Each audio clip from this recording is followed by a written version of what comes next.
Hello बच्चों, जय हिंद। आज हम पढ़ेंगे पुष्प और देखते हैं कठिन है या सरल। सब लोग कहते हैं सर याद नहीं होता। आइए आइए हम लोग आप लोग को पुष्प बनाना सिखाते हैं।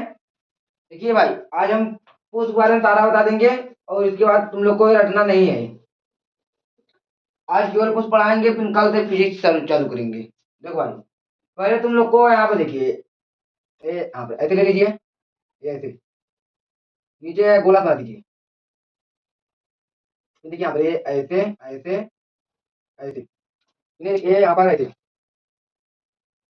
ये देखो ये यहाँ पर देखो,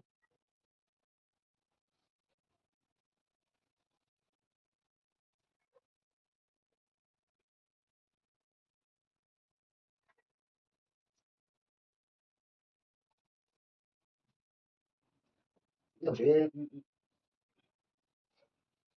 कैसे बोला, ये कैसे बोला।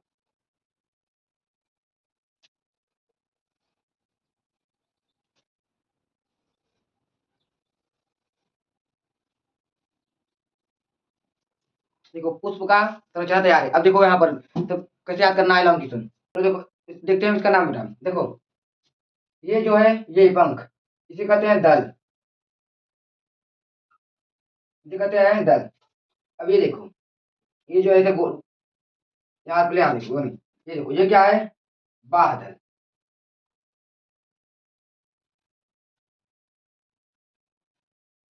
बादल नाम जानो पहले। ये क्या है, ये रागकोश।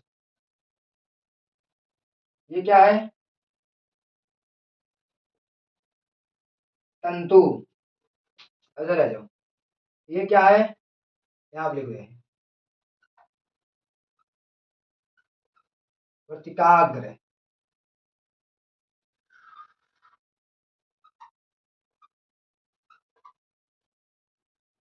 वर्तिका,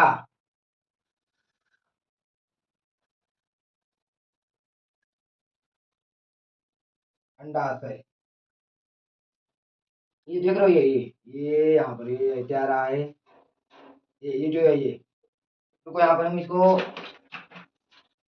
कलर कर दे रहे हैं।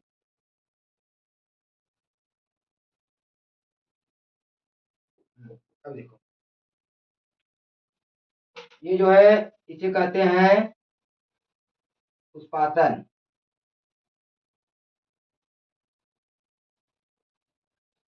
ये है पुष्पासन बेटा, ये पुष्पासन है। ये है वृंत। हो गया, बादल दल, बादल दल तंतु पराकोष, टीका टीका का अंडाशय। हो गया। अब देखो बेटा, अब ध्यान से, तुम ध्यान से। पुष्प के, देखो पुष्प के रंगीन हिस्से को दल कहते हैं। पुष्प के रंगीन हिस्से को दल कहते हैं। अब यहाँ देखो, पुष्पासन से सबसे पहला जुड़ा हुआ हिस्सा को बादल कहते हैं। पुष्प के सबसे निचले हिस्से को वृंत कहते हैं। पुष्प वृंत कहते हैं जिस पर पुष्प के सभी भाग स्थित होते हैं। राजा है, राजा जिस पर बैठता है उसे क्या कहते हैं, आसन, सिंहासन कहते हैं। तो इसे जिस पर पुष्प के सभी भाग स्थित होते हैं उसे पुष्प आसन कहते हैं, उसे पुष्पासन कहते हैं। पुष्प के, देखो बेटा, पुष्प के सबसे ऊपरी हिस्से को, ऊपरा हिस्सा है भाई, ये पुष्प के सबसे ऊपरी हिस्से को वर्तिकाग्र कहते हैं। वर्तिकाग्र से जुड़ा हुआ हिस्सा, ये ट्यूब, ये जो ट्यूब है इसी को, वर्तिकाग्र से जुड़े हुए हिस्से को वर्तिका कहते हैं। ये वर्तिका है, वर्तिका। और वर्तिका के नीचे एक सूजा हुआ हिस्सा होता है। देखो यहाँ पे सूजा हुआ हिस्सा है ना, गोल का, यहाँ ये देखिए, ये जो है वर्तिका के नीचे एक सूजा हुआ हिस्सा होता है जिसे अंडाशय कहते हैं है। अब देखो, वर्तिकाग्र, वर्तिका, अंडाशय, वर्तिकाग्र, वर्तिका, अंडाशय, ये तीनों मिलकर क्या बनाते हैं, स्त्री केसर।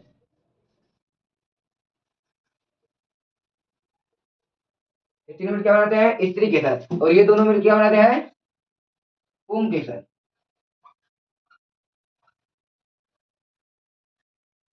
पुंग केसर, स्त्री केसर मतलब कि स्त्री, और ये क्या है, पुरुष। स्त्री केसर और पुंग केसर। और चलिए अब तुम लोग को बताते हैं कैसे लिखोगी।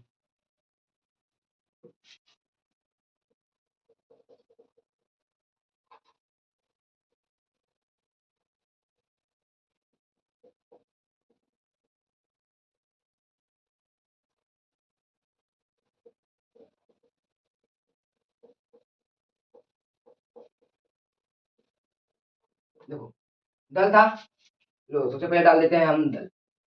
यहाँ पे पहले डाल लेना दल। पुष्प के सबसे रंगीन हिस्सों को क्या कहते हैं? दल। यहाँ पे लिख लेना पुष्प के रंगीन, पुष्प के रंगीन, पुष्प के रंगीन हिस्से, सॉरी सॉरी सॉरी, हिस्सों को दल कहते हैं। ये जो केवड़ा उड़ना होता है मधुमक्खियों की, वो ये अपने ओर ही उसको आकर्षण करता है। तो यहाँ पे लिख देना है उसके सबसे रंगीन हिस्सों को दल कहते हैं न। ये कीट, ये कीट पतंगों को अपनी, ये कीट पतंगों को अपनी ओर आकर्षण करता है। अब यहाँ पे देखो बादल, बादल था भाई, यहाँ पर आ जाओ, ये देखो बादल, बादल उस भाषण, सॉरी उस भाषण से जुड़ा हुआ है। यहाँ देखो उस उस भाषण से,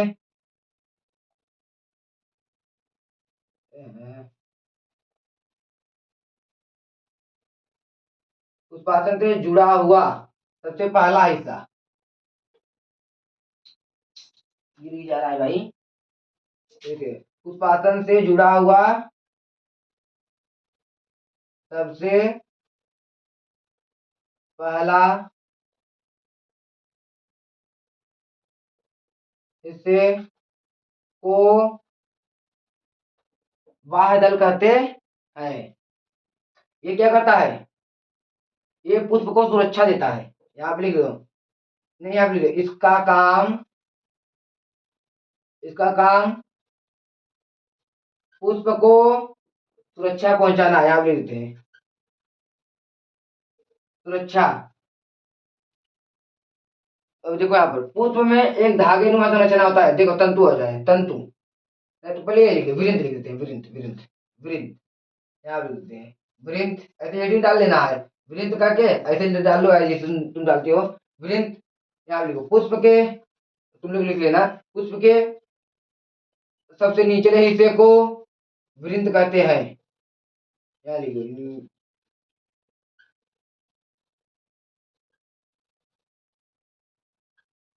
पुष्प के सबसे निचले हिस्से को वृंत कहते हैं, पुष्प के सबसे निचले हिस्से को वृंत कहते हैं। अब यहाँ पे देखो पुष्प में धागे नुमा संरचना होता है, ये बेटा, ये इसे कहते हैं। यहाँ पर तंतु डालो, तंतु भाई गिर की आई बार बार, तंतु।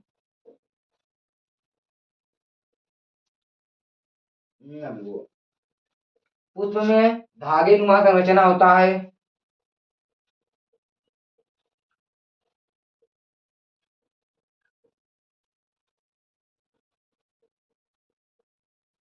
पुष्प में धागे नुमा संरचना होता है जिसे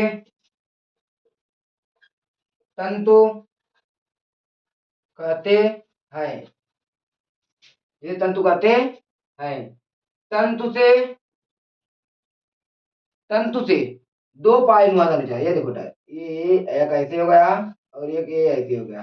क्या आप लिख देना तंतु, तंतु से दो पाली नुमा, एक पाली हो गया, देखो यहाँ पर ये है, ये होगा एक पाली, ये एक यहाँ पर जुड़ गया, ये क्या हो गया एक दो, एक पाली दो पाली, एक पाली दो पाली। तंतु से यहाँ लिखना दो पाली नुमा संरचना जुड़ा होता है जिसे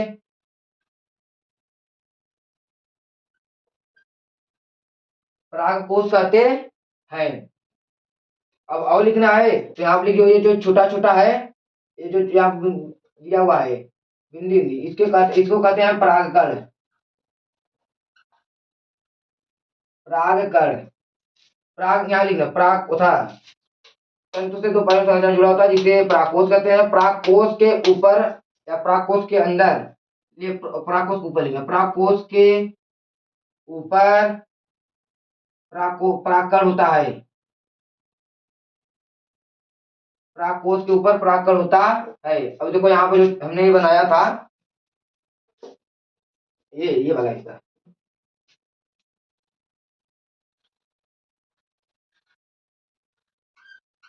ये वाला हिस्सा बना था ना। देखो इसे क्या कहते हैं, वर्तिकाग्र। वर्तिकाग्र तो यहाँ भाई हम मिटा देते हैं, जगह नहीं है।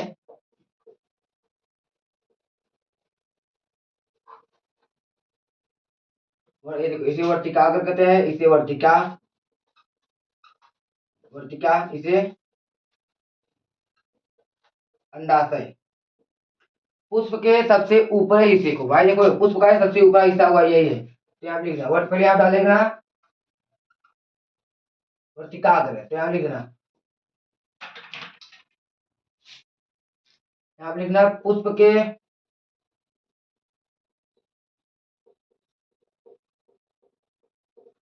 सबसे ऊपरी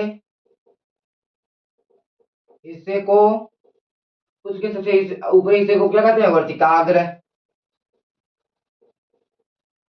पुष्प के सबसे ऊपरी हिस्से को वर्तिकाग्र कहते हैं न। वर्तिकाग्र से वर्तिका जुड़ा होता है, जो वर्तिका से जो ट्यूबनुमा संरचना है उसे वर्तिका कहते हैं न, याद लिख देना। वर्तिकाग्र से, वर्तिकाग्र कहते हैं न, वर्तिकाग्र से वर्तिका जुड़ा होता है, यही लिखना, देखो वर्तिका जुड़ा होता है। वर्तिका के नीचे, वर्तिका ये वर्तिका है भाई, वर्तिका के नीचे एक सूजा हुआ भाग होता है। ये देखो वर्तिका के नीचे एक सूजा हुआ भाग होता है जिसे अंडाशय कहते हैं। देखो वर्तिका, वर्तिकाग्र, अंडाशय, ये लिख लो, ये तीनों मिलके यहाँ पे लिख लेना इसे, ये तीनों मिलकर स्त्री केसर बनाते हैं। और यहाँ पे ये लिख लेना परागकोश तंतु, जब परागकोश तंतु से जुड़ता है, देखो यही है भाई, ये ऐसे था, यहाँ पर ये ऐसे, यही है। जब परागकोश यहाँ देखो जुड़ रहा है ना, जब परागकोश तंतु से जुड़ता है तो उसे पुंकेसर कहते हैं। ये लिख लेना। और तुम लोग को इससे और इतने तुम लोग का मन नहीं भर रहा है और कर रहा है तो ये भी लिख लेना। दल है, अगर पुष्प में एक से अधिक दल हो, जैसे एक पुष्प है, एक फूल है, यहाँ देखो ये फूल है, तो इसमें केवल ये देखो ये केवल एक दल है, एक उसका पंखुड़ी है, तो जब एक पंखुड़ी रहेगा तो उसे दल कहते हैं, जब एक से अधिक पंखुड़ी रहेगा तो उसे दल पुंज कहते हैं। यहाँ लिख दो पुंज, तो आप लिख, यहाँ पर लिखना है तो लिख देना। अगर एक से अधिक दल है तो उसे दल पुंज कहते हैं, एक से अधिक बाह्यदल है तो उसे बाह्यदल पुंज कहते हैं। और लिखो एक से अधिक, यहाँ देखो एक से अधिक तंतु है तो उसे पुतंतु कहते हैं, यहाँ लिख देते हैं इसको, पुतंतु कहते हैं। अब यहाँ पुतंतु कहते हैं, और सब हो गया। अब देखो ना तुम लोग का ये जो है सारा बता दिया पुष्प। अब कहीं दिक्कत होगा तो कमेंट में जरूर बताना, वैसे कम मैं ये सब लिखवाता नहीं, सिर्फ बताता हूँ, क्योंकि बताने में ही समझ आता है, लिखवाने में कोई लिखवा दे, अभी हम तो लिखवा दे ले भाई, बोर्ड भर को लिखवा दे, क्या मतलब समझने का, बस देर है और कुछ नहीं, लिखवाने को लिखवा दे हम क्या। और वीडियो मत सोचना सर लॉन्ग हो गया, लॉन्ग नहीं भाई, उतना चलेगा, हम क्या बोल देते तो हम उस पर का संरचना छापा के लाते, तब नाम लिख के जाते, बस बता देते ये है ये है ये है, हो गया, समझ ही नहीं आता कुछ, तो कहते सर या ही नहीं रहा है। इसीलिए मैंने पूरा डायग्राम वगैरह पूरी साथ छपा दिए है, एकदम पूरा था, कैसे छापा जाता है, कैसे लिखा जाता है भाई। अगर इतने तुम लिखोगे और 2.5 पन्ना कम नहीं जाएगी, 2.5 से 3 पन्ना में तुम बता भी दिए, लेकिन और ये मत सोचना कि 10 पन्ना भी भरना है, इतना बहुत काफी है। और पुष्प पुष्प कहीं आए तो छोड़ना वरना वहीं। और चलो इसके कल हम सोच रहे हैं फिजिक्स का लाया जाए पहला, अब प्रवर्तनांक है यही, देखते हैं क्या क्या है, वही खींच के कल लाएंगे। चलते हैं, जय हिंद।